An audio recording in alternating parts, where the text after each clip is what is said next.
कोई जान पहचान नहीं थी, कोई ये भी मालूम नहीं था कि इदारा मिनाजुल कुरान भी है। मेरी मिसेज जो थी वो कहती कि सुबह सारा दिन काम पे, रात को जब तुम घर आते हो तो बच्चों को टाइम दिया करो, टेप उठाते अंदर चले जाते। खिताब आया टीवी के ऊपर पे, वो मैं गौर से सुनने लग गया। सुनते सुनते वो उसने ऐसा दिल के ऊपर असर किया, दिल पे अटैक किया। तो ये सोचने पे मजबूर हो गया कि ये बंदा जो है ना, इसके अंदर कोई चीज़ है। फिर एक दिन वीसीआर का दौर था, वीसीआर लेके तो मैं घर आ गया। मैंने कहा कि ये तुम क्या करके लेके आए हो, बच्चों के ऊपर गलत असर पड़ेगा, बेटियां भी हैं, वो क्या देखेंगी। तुम्हारा अबू जो है ना वो कमरे में बैठ के फिल्में देखता है, तो उंगलियाँ तो आपकी बच गई हैं, कहीं वो जनाने बेसर की तरह उंगली तो नहीं काट दी फिल्म देखते हुए। तो वो मुस्कुरा पड़ी, कहते कि आप ये देखते हैं। मैं फर्स्ट टाइम आया था लाहौर में, तो एक दिन शाम को ना कैंटीन के ऊपर चाय पी रहे थे और वहाँ पे उस वक्त सिर्फ पाकिस्तान टेलीविज़न वो करता था।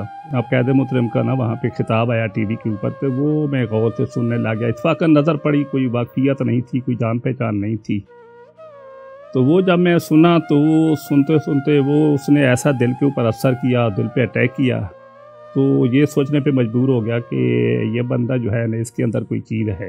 जुमे वाले दिन प्रोफेसर साहब का खिताब आता था टीवी के ऊपर, तो वो वहाँ पे एक दफ़ा सुनने का मौका मिला। हर जुमे को आता था, तो मैं रेगुलर फिर हर जुमे को ना वो खिताब सुनने लग गया। कोई जान पहचान नहीं थी, कोई ये भी मालूम नहीं था कि इदारा मिनाजुल कुरान भी है, उसकी ये बानी है, इतना बड़ा सेटअप है। इसी तरह सिलसिला चलता रहा। फिर एक दोस्त मुझे यहाँ लेके आया मिनाजुल कुरान में। यहाँ पे आया, यहाँ पे मैंने देखा, फिर यहाँ से मैं खुद कैसेटें लेके गया। या रात को जब घर जाते थे तो मैं टेप उठा के और वो कैसेटें लेके तो वो मैं सुनता। वो जब मैंने सुनने लग गया तो वो मेरी मिसेज जो थी वो कहती कि सुबह सारा दिन काम पे, रात को जब तुम घर आते हो तो बच्चों को टाइम दिया करो, टेप उठाते अंदर चले जाते। इनके ऊपर क्या असर पड़ेगा कि हमारा अबू जो है ना वो गाने सुनते हैं। तो मैं उसे कहता कि ये गाने वाली कैसेटें नहीं है। वो कहती नहीं, गाने वाली नहीं है तो और क्या है। तो इस तरह सा कि ना वो थोड़ी बहुत तकरार रहती है हमारी आपस में। तो मैं उसे कहता ये तुम भी सुना करो, तो वो कहती मैं नहीं सुनती हूँ। फिर एक दिन वीसीआर का दौर था, वीसीआर किराए पे मैंने लिया। वीसीआर लेके तो मैं घर आ गया। उसने जब ये वीसीआर देखा तो उसने तो आसमान सर पे उठा दिया। उसने कहा कि ये तुम क्या करके लेके आए हो, बच्चों के ऊपर गलत असर पड़ेगा, बेटियां भी हैं, वो क्या देखेंगी। तुम्हारा अबू जो है ना वो कमरे में बैठ के फिल्में देखता है। मैंने कहा ये वो फिल्में नहीं है जो तू समझ रही है, ये और फिल्म है कि तुम भी देखा करो। खैर वो नाम इस बात पे आई, वो तो यही समझती थी कि ये कोई फिल्म है, जैसे आम फिल्में होती हैं।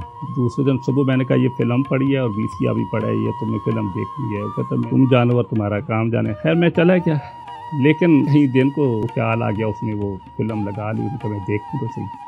तो वो जो कैसेट थी वो थी मीनार पाकिस्तान पे मिलाद पाक का प्रोग्राम हुआ था। तो उन्हें सारी रात बारिश बरसती रही थी, ऊपर से बारिश आ रही थी, लोग बैठे हुए हैं जम के, कोई आदमी उठ नहीं रहा और कैद मुतरम का खिताब जारी था।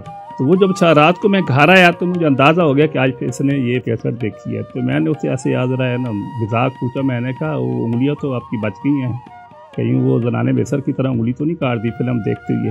तो वो मुस्कुरा पड़ी, कहते कि आप ये देखते हैं। कहा मैं ये देखता हूँ। तो कह हमें क्यों नहीं बताया। मैं कब तू सुनती तो मैं तुझे बताता। मेरी मिसेज जो है ना फर्स्ट टाइम यहाँ पे आई, उसके बाद फिर वो खुद ब खुद उसने यहाँ पे आना शुरू कर दिया और बच्चे भी आना शुरू कर दिए। फिर अल्हम्दुलिल्लाह मेरी पूरी फैमिली ने लाइफ मेंबरशिप ले ली। आगे हमारे पोतियाँ पोते हुए, नवासियाँ नवासे हुए, तो उनको भी पहली बर्थडे के ऊपर हमने रिफाकत लेके दी मिनहाजुल कुरान की।